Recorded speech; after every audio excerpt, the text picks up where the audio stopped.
Subscribe करें और bell दबाएं ताकि कोई खबर रह न जाए।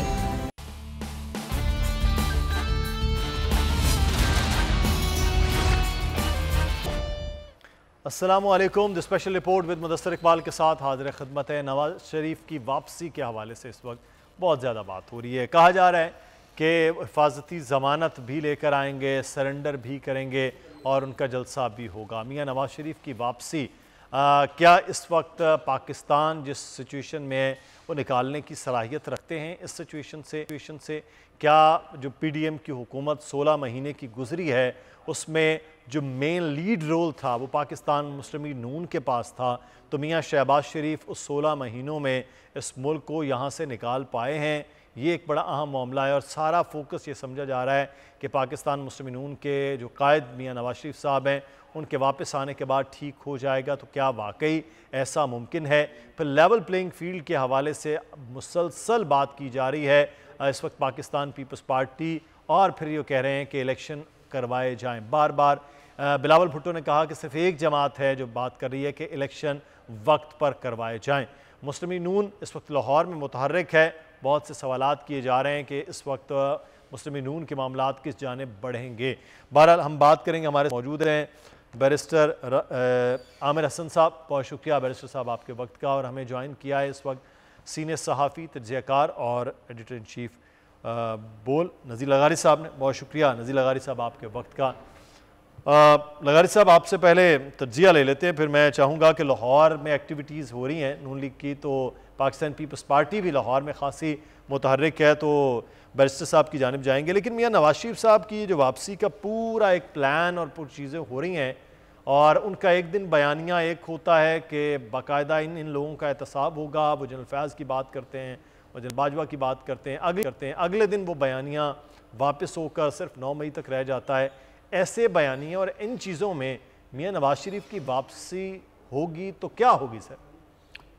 पहली बात यह है कि जब वो बयानिया आया था उस वक्त हमें लग रहा था शायद ये बयानिया इनको जल्दी वापस लेना पड़ेगा, और फिर वही हुआ कि उन्होंने उस बयानिया को वापस ले लिया। हमने कहा था कि जनाब ये कोई व्लादिमीर लेनिन नहीं है कि ये मुल्क में इनकलाब रहे हैं, ना ये इनके पास कोई इनकलाबी पार्टी है। ऐसा नहीं है कि वो फिनलैंड से रवाना हो रहे हैं और उन्हें पहुंचना है सेंट पीटर्सबर्ग में, और वहाँ पर जो है उनके इस्तकबाल के लिए कोई 3 लाख रेड गार्ड खड़े होंगे और कोई 20 लाख लोग खड़े होंगे। ऐसी कोई सूरत हाल नहीं है।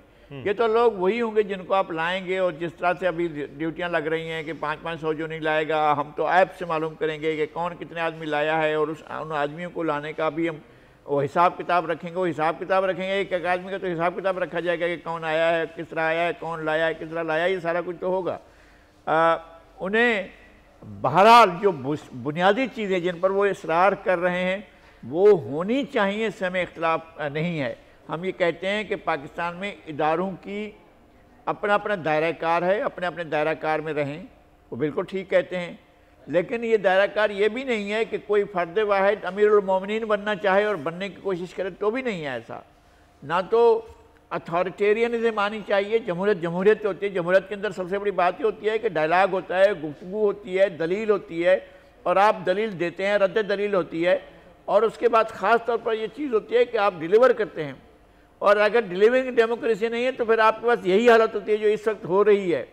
हम पिछले 5-5.5 साल से जो कुछ भुगत रहे हैं वो यही कुछ है जिसको आप डेमोक्रेसी कह रहे थे, वो डेमोक्रेसी नहीं थी। और अगर ये ऐसा ही कुछ इनके ख्वाब में भी है कि जनाब हम या तो हम गिरेबान पकड़ कर आएंगे या फिर कंधों पर बैठ कर आएंगे, ये कौन सा तरीक़ाकार है, ये हमें समझ नहीं आ रहा था। एक तरफ वो कह रहे थे कि जनाब हम एहतसाब करेंगे, नाम लेकर कहा, बल्कि रिटायर्ड जनरलों का नाम लिया ही लिया, बल्कि जो मौजूदा सुप्रीम कोर्ट है उसके जज साहब का भी नाम लिया उन्होंने। तो अगर इस इंतकाम के जज्बे से आ रहे हैं तो फिर दूसरी सूरत हाल होगी। अगर आप आ रहे हैं कि आप पाकिस्तान में एक ऐसा माहौल पैदा करें, ये नहीं है कि जनाब सब कुछ ख़त्म कर दो, अब मुझे ले जाओ, ले जाकर वहाँ पर पहले जलसा आम में ले जाओ, फिर उसके बाद ऐवान वज़ीर आज़म ले जाओ, और फिर मैं वहाँ हल्फ उठाऊँगा, और फिर मैं हल्फ उठाने के बाद मैं कारोबार सल्तनत शुरू कर दूँगा। ऐसा नहीं है। एक जमहूरी मुल्क है, जमहूरी तरीक़ाकार होना चाहिए। अगर आपको लोग मुंतखब करें ज़रूर आप वज़ीर आज़म बने, लेकिन ये कि मैं लिख कर देता हूँ कि मैं वज़ीर आज़म बनूंगा, तो ये कहाँ से होगा? आप कौन लिख कर देगा? ये बात कैसे होगी? सही। ये मियां नवाज शरीफ साहब को कोई ना कोई गारंटी हुई है कि वो इस तरह से हो रहे हैं सारी चीज़ें, या मामला कुछ और होगा? क्योंकि बैरिस्टर साहब आपसे मैं, एक तो आप वकील हैं, मैं चाहूँगा कि वाकई मियां नवाज शरीफ साहब के लिए आसानी है कि वो वापस आ जाएं और उनकी गिरफ्तारी भी ना हो, क्योंकि वो मुजरिम हैं, मुलजिम नहीं है। ये थोड़ा सा एक फ़र्क है। आप तो खैर बेहतर तौर पर ये जानते हैं कि मियां नवाज शरीफ साहब वापस आएँ और सब कुछ उनके जो है वो सौंप दिया जाए हाथ में, क्या ऐसा मुमकिन है? देखिए, कानूनी तौर पे अगर आप सवाल करें तो मियां साहब का आना जितना मुश्किल है, मियां साहब का जाना भी उतना ही नामुमकिन था कानूनी तौर। पाकिस्तान की तारीख में, 75 साल तारीख में ये नहीं हुआ कि कोई सजा याफ्ता मुजरिम इलाज के लिए बाहर चला गया हो। लेकिन बहरहाल ये पाकिस्तान है, मियां साहब को सहूलतें अदालतों की तरफ से और रियासत की तरफ से मिली हैं, मिलती रही हैं। वैसे भी हर कोई जुल्फ़िकार अली भुट्टो जैसा तो नहीं है ना कि रियासत उसके साथ वो सलूक करे, या हर कोई आसिफ अली जरदारी जैसा सौतेला भी नहीं है रियासत का कि उसे कैदो बंद में रखना ही लाजम है। तो इस रियासत के कुछ अपने भी होते हैं जिनमें सर फहरिस्त मियां नवाज शरीफ भी हैं। लेकिन बहरहाल हम तो सियासी तौर पे मुकाबला करना चाहते हैं, लेकिन सियासी तौर पे करने दिया जाए। अब अगर आप ये नैरेटिव बनाएंगे जैसा कि अभी लगारी साहब ने भी फरमाया, देखिए पाकिस्तान का अलमिया क्या है? पाकिस्तान का अलमिया ये है कि यहाँ पे बयानिए की सियासत को रिवाज दिया गया है। अगर मैं ये कहूँ कि यहाँ पे बयानिए की सियासत काश्त की गई है और नजरिए की सियासत का खात्मा किया गया है। सियासी जमातें नजरिए की बुनियाद पे बनती हैं। सियासी जमातें कोई मार्केटिंग नहीं करती, कोई कमर्शियल एंटिटी नहीं होती कि वो रोज नई मसालों के साथ और नए लेबल के साथ अपने आप को बेचने के लिए मार्केट में आ जाती है। सियासी जमातों की बुनियाद में एक नजरिया होता है, उसी से उनका मंशूर और प्रोग्राम बनता है, उन्हीं से उनके नारे बनते हैं, उन्हीं से जद्दोजहद वजूद में आती है और उन्हीं से वो लोगों की खिदमत करते हैं। इस वक्त पाकिस्तान के अंदर एक ही नजरियाती जमात है, वो है पाकिस्तान पीपल्स पार्टी। जब आपके पास नजरिया हो तो फिर उस नजरिए के लिए जान भी देनी पड़ती है, लेकिन जब किसी के पास नजरिया नहीं होता, बयानिया होता है, तो वो बयानिया फिर वापस भी हो जाता है, माफी भी हो जाती है, जेल से भाग भी जाते हैं, क्योंकि नजरिए के लिए जान दी जाती है, बयानिए के लिए तो नहीं। बयानिया तो रोज रोज नित नया गढ़ लिया जाता है। एक बयानिए वाला जेल से निकल जाता है, दूसरे बयानिए वाला जेल में आ जाता है। एक बयानिए वाला कहता है कि मैं इंतकाम लूंगा। बड़ी इंपॉर्टेंट है और बड़ी फलसफियाना गुफ्तगू जो है। तो ये जो फैसला किया जा रहा है, क्या समझते हैं सर, इस पे क्या होगा? मैं ये समझता हूँ कि ये 40 साल के जितने हमने गुनाह किए उनको धोया जा रहा है, और ये जो मौजूदा सिस्टम जो है इस वक्त, यह अबूरी सिस्टम है। लेकिन हमारे पास जो विल सामने आती है वो आर्मी चीफ की विल है, और जिस तरह से ये कुछ हो रहा है, ये पाकिस्तान की सलामती के लिए, पाकिस्तान की जोग्राफियाई सलामती के लिए ये बुनियादी चीज़ है, बहुत अहमियत की हामिल है। मैं समझता हूँ कि इससे ज़्यादा अच्छी बात पाकिस्तान में और कोई हो नहीं सकती है कि आप पाकिस्तानियों को ओनरशिप दें, अपने अहले वतन को, सिंध, बलूचिस्तान, आप पंजाब, खैबर पख्तूनख्वा, गिलगित बल्तिस्तान, कश्मीर के रहने वालों को आप दें। ये जो आबादकारियाँ हो रही हैं अफ़गानों की दूसरे इलाकों में, दूसरे सूबों में, जिनको जगह जगह पर आबाद किया जाता रहा है, अब तक आबाद किया जाता रहा है, इन सबको वापस भेजा जाए। किसी को भी यहाँ पर रहने का हक नहीं है।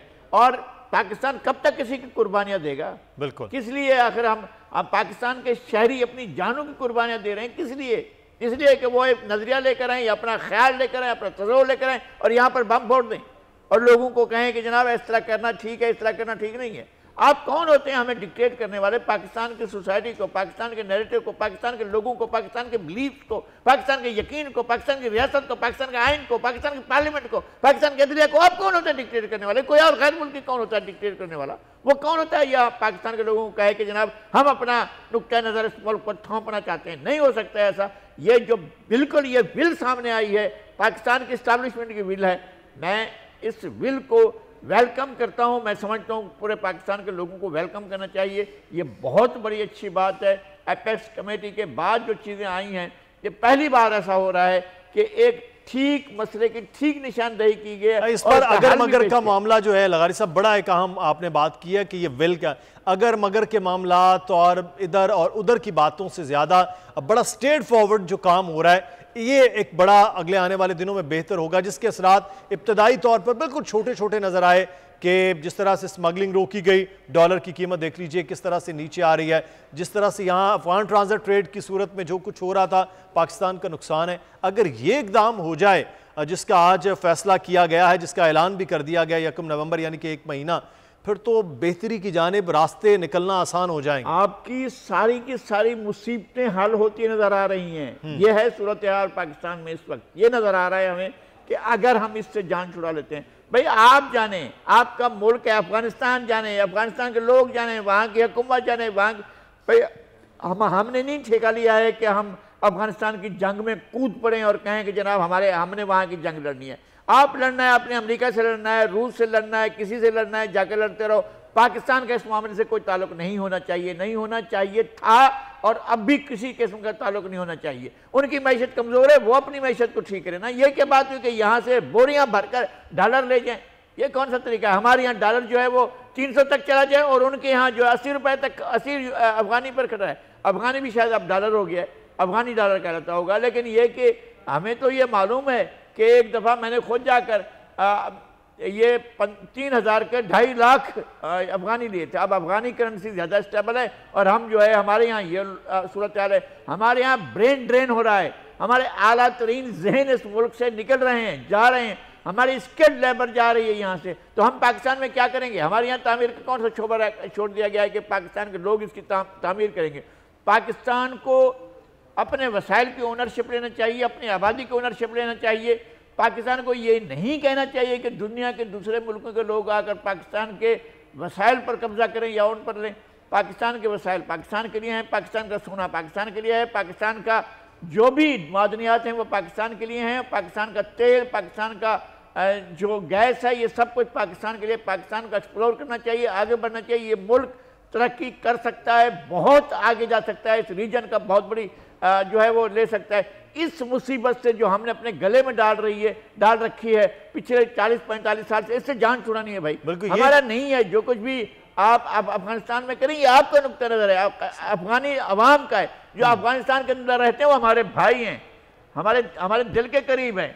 जो अफगानिस्तान से यहाँ आकर मसाइल पैदा करें, यहाँ आकर टेररिज्म में हूँ, यहाँ आकर हमारा डॉलर ले जाएं, यहाँ से स्मगलिंग करें, वो भाई हमारा क्या है? हमारे अपने मुल्क के लोगों के लिए खाने की चीज़ें नहीं होंगी, आप लगातार भेज जा रहे हैं। और अफगान ट्रांजिट ट्रेड पर जो निगरानी करने की बात की गई वो भी बहुत ज़बरदस्त बात है। लेकिन लगारी साहब एक और जो बड़ा एक अहम पॉइंट बताया गया कि पिछले चंद महीनों में जो खुदकुश हमले हुए उसमें अफगानियों के शामिल होने का, यानी कि जिनका कोई डाटा नहीं है, कोई चीज़ नहीं है, उनके शामिल होना। तो सर ये जो इकदाम है ये बड़े सख्त इकदाम है, पूरी डिविडेंड लाइन पर जब होगा तो इसका लैशबैक भी आएगा। हमने देखा जैसे ही थोड़ी सी सख्ती की गई, नहीं आप इसकी परवाह नहीं करनी चाहिए। ये क्या बात हुई? आप रियासत हैं, आप मुल्क हैं और आप उनसे कहें कि जनाब अपने शहरियों को, अपने लोगों को यहाँ आने से रोकें। आप अपने आप बिल्कुल बॉर्डर सील करें और ना आने दें किसी को यहाँ पर। आपको सिर्फ इस बात की निगरानी करनी है कि आपकी बॉर्डर को क्रॉस ना करें। हम नहीं चाहते कि ईस्ट से कोई बॉर्डर से लोग आए, हम नहीं चाहते एक शख्स को भी इलीगल हमारे मशरकी बॉर्डर से भी और मगरबी बॉर्डर से पाकिस्तान में दाखिल नहीं होना चाहिए। और जो गैर मुल्की हैं उनको कैंपों में रखें, आप जहाँ चाहें कैंपों में रखें, जहाँ कैंपों में आपके पास गुंजाइश है। नहीं तो अक़वाम मुत्तहिदा के कहें कि जनाब उनका जो रिफ्यूजीज़ का कमीशन है वो आए और इनको साथ ले जाए, जो भी करना है वो करे।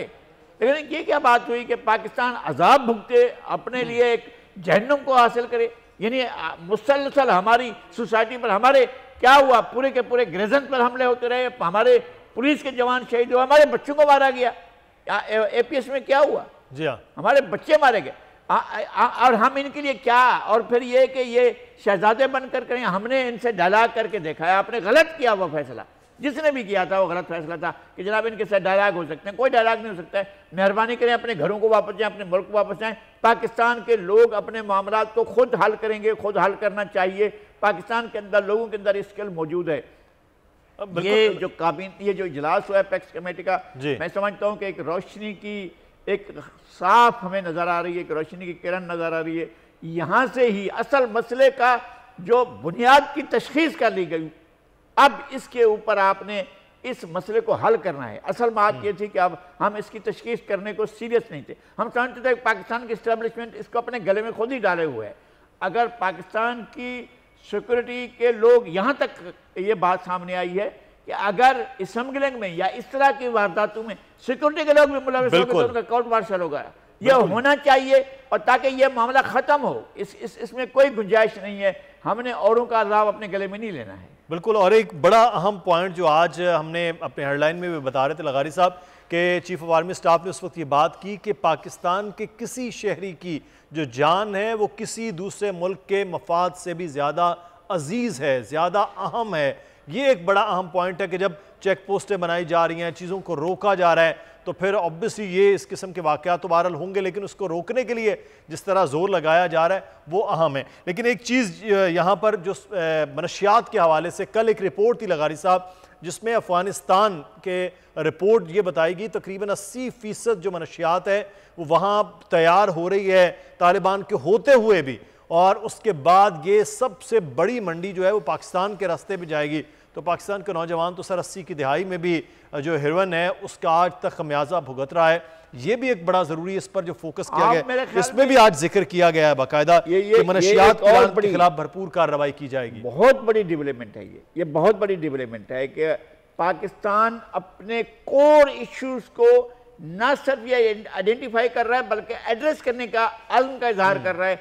हमारे लिए हमारे बहुत शिकवे थे भाई, पाकिस्तान की एस्टेब्लिशमेंट से, पाकिस्तान के सिक्योरिटी इदारों से हमारे बेपनाह शिकवे थे, इन्हीं वजह से थे। अब हम कह रहे हैं कि जनाब आपने ओनरशिप ले ली इस मसले को, आखिर तक चले जाएं। हम समझते हैं कि पाकिस्तान की पूरी सोसाइटी, एक फर्द की कोई आवाज़ नहीं है, मेरी कोई मैं अपनी कोई हैसियत ही नहीं है, लेकिन पाकिस्तान की पूरी सोसाइटी जम कर खड़ी होगी। और तो ये बड़ा अहम मामला है कि सोसाइटी को भी साथ। प्रोग्राम से मुदस्सिर इकबाल को इजाज़त दीजिए, अपना ख्याल रखिए, अल्लाह हाफ़िज़।